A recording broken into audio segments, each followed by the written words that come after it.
So this is the way the current universe looks like. There's matter that makes up us, stars and galaxies.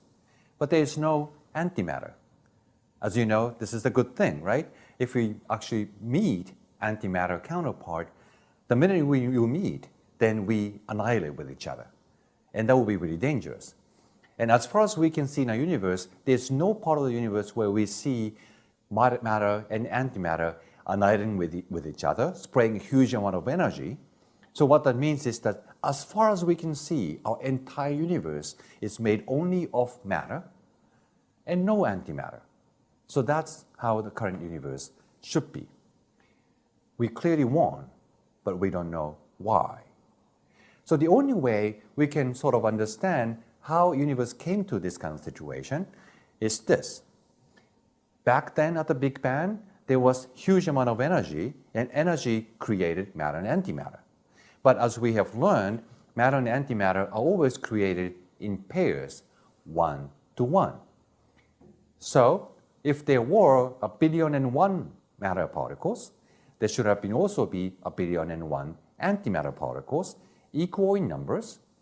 But if they stayed equal, they all annihilated with each other, and the universe should have become totally empty. But that's not the universe looks like to us. At least we exist. So we need to have remaining matter. So the only way that could be possible is that there must be some mechanism to pick one out of 1,000,000,000 antimatter and convert that into matter somehow, so that we have now 1,000,002 matter particles and 1,000,000,000 antimatter particles, so the difference of about 2 in 1,000,000,000. And only after that, matter and antimatter start to annihilate with each other, and then this difference of 2 remain, and that's us. So we believe this is the way we survived the Big Bang. Matter remained to date because somehow a part of antimatter got turned into matter and they got reshuffled. But we don't know how, and that's the problem. So this is really a life and death question, as you can see. So if the world of antimatter is the exact mirror of the world of matter, then the universe could not have chosen matter over antimatter. It should have created the equal amount, and we should be gone by now. So there must be some reason for matter to be chosen over antimatter, which means there must be some subtle difference between the behavior of matter and antimatter. World of antimatter should not be an exact mirror of the world of matter. So how can such a difference be explained? And in the jargon of particle physics, this is called CP violation, and it doesn't matter. And there was a theory proposed by Mr. Kobayashi and Masukawa back in 1973, which was supposed to explain this subtle difference in the behavior of matter and antimatter, and that was awarded a Nobel Prize in Physics fairly recently. So what is that? So again, looking back at the structure of matter, we know, so we have atoms, electrons around it, atomic nucleus in the middle, made up of neutrons and protons. And neutrons and protons are further divided into these tiny quarks, proposed by Gell-Mann. We talked about this briefly in the previous lectures. And so if you look at this list, then everything around us is made of atoms, and therefore they're made of electrons, down quarks, and up quarks. And 2 down quarks and up quark would make up a neutron. 1 down quark and 2 up quarks would make up a proton. So everything around us seems to be made up of these 3 kinds of elementary particles: electron, down quark, and up quark. This looks like a fairly simple world. But when people start looking for various experiments and then particles coming from outer space, people discover the real particle called muon. And as far as you can tell, the muon looks exactly the same as electron, but it's just heavier. And the property is exactly the same as the electron. And that's kind of strange. Why does nature need to repeat itself? We were okay with electrons alone. Why did we need the second one called muon? It's like a big brother of electron. Indeed, when muon was discovered, a Nobel laureate, I.I. Ravi, even said, "Who ordered that?" So no, we actually still don't know the answer to this question. Why does nature repeat itself? Even though the muons may not sound familiar to you, it's all around us. So if you build a device with very high electrical voltage, sometimes you see this bright orange line crossing it. You see it happen here, here. So the muons are coming from the sky, or outer space rather, and falling on us all the time. So as we speak, muons actually go through our body like X-ray, about 1,000 of them every minute. So there are tons of muons around us coming from outer space. And muons are not useless either. So one of my heroes in physics, Luis Alvarez, another Nobel laureate in physics from Lawrenceburg National Laboratory, actually decided to use muons to look for hidden chambers and hidden treasures in the Egyptian pyramids. So idea is very simple. There was a legend that one pyramid in Gaza had actually a hidden chamber. So there may be even hidden treasure in it. But if this is true, then this part has less rock than the other part. And if the muons go through these rocks, here you have less rock, so you lose fewer of them. But here you have more rocks, you lose more of them. So you would see some difference in the amount of muons coming this way versus that way. So he placed this detector in the middle of this chamber here and measured the flux of muons coming from that direction and that direction and compared them. That was a brilliant idea. Unfortunately, as a result of this measurement, he could show that there was no hidden chamber. Well, that's life. But anyway, so this kind of technique was published in Science back in 1970, and this inspired much more recent use of muons for practical purpose. You can see through a volcano.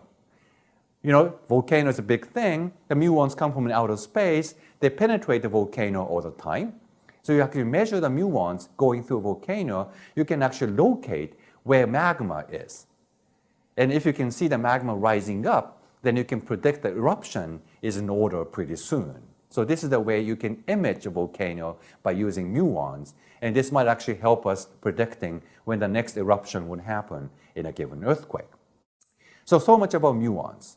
So now this Luis Alvarez is one of my heroes because he is so creative coming up with this many interesting ideas. And not only he used these muons to study the Egyptian pyramids, he also is the person who actually pointed out this possibility that dinosaurs went extinct by the asteroid impact. So he was indeed a very creative guy. So now going back to the list of elementary particles, muon had been discovered, as I told you, but that was followed up with many other discoveries. We now found the sibling of down quark is called strange because it did indeed look very strange.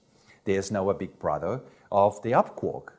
But before that big brother had been discovered, Kobayashi and Maskawa predicted that, well, if you have electron and muon, there must be actually a third one for that type.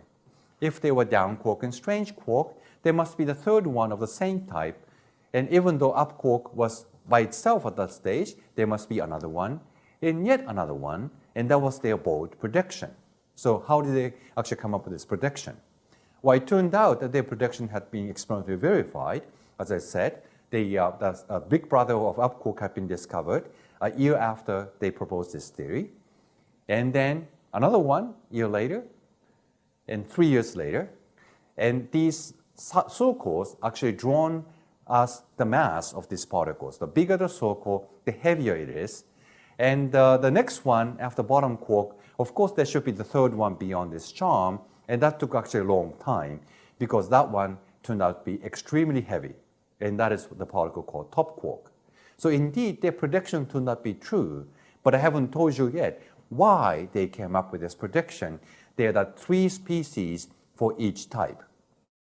And that is really had to do with this difference between matter and antimatter. So if you have 3 objects, then you can connect the dots, 1, 2, 3, and that will form a triangle. So let's say this is the triangle for matter particles. The world of antimatter is sort of a reflection of it. So now you can see that the matter and antimatter indeed look different from each other. But if there are only 2 of those, then you can connect the dots of 2 objects. And if you reflect it, you don't see any difference between them. Because line reflected, it still looks the line. So the world of matter and antimatter look exactly the same. So you need at least 3 objects for a given species so that you can tell the difference between matter and antimatter, and hence the prediction of having so-called 3 generations of particles for each particle type. And so that's the way they made the prediction, and now that was subject to a bigger experimental test. They wanted to test this prediction, how matter and antimatter would behave different from each other by building yet another type of particle accelerators, in this case colliding electrons and positrons. And there was a head-to-head competition between the team of Stanford Berkeley and a laboratory called KEK in Japan. And these are super high-tech machines. You need to have a micron precision over 4-mile range of aligning very high-tech instruments and colliding beams of particles every 4 nanoseconds at speed of light. That's a super high-tech machine, I would say. And using this machine, for example, this is the Berkeley-Stanford machine built in Stanford. You see the leader from the Berkeley side, Pierre O'Donnell, who came up with the idea of this machine, and Jonathan Dauphin, who was the leader on the Stanford side, and he's now the president of a university actually in Okinawa, Japan. And these accelerators, one was built by Stanford group, the other one was built by Berkeley group. This is for electron, the positron. This is for electron, and the Berkeley ring is even colored by Berkeley school color, actually, yellow and blue. So using this machine, they tried to measure the difference between the behavior of matter and antimatter, and they found a tiny difference as predicted by the theory of Kobayashi and Masukawa. So that tells you that there was indeed a difference between them, and I'm not going to tell much about the details of this plot, but one kind of particle called B-meson, let's say this is a particle, and its antimatter version, anti-B-meson, and they watched how these particles decay as a function of time, and you see clear difference between particle in blue and antiparticle in red. So indeed, particle and antiparticle behave slightly different from each other as predicted by Kobayashi-Masukawa theory. So that's good. But there was a catch. So because everything was as predicted, and that actually poses a new problem. Because the problem is that when the particles and antiparticles difference had been understood by the theory of Kobayashi and Masukawa, now we can predict how much of the difference in matter and antimatter we can get in the universe. Can we explain this 1 part in billion difference between matter and antimatter? The answer turned out to be we can explain only like 10 to minus 26th. We are 17 orders of magnitude short. So it's clear we are still missing out some big difference we need. There must be more differences needed to explain the preponderance of matter over antimatter in our universe. We also haven't seen how matter and antimatter can be reshuffled with each other. That is something we have to look for too. So now is the question. Now that we know how the matter and antimatter behave different from each other in the study of quarks, but that wasn't enough clearly. So where else can we look for possible difference between matter and antimatter?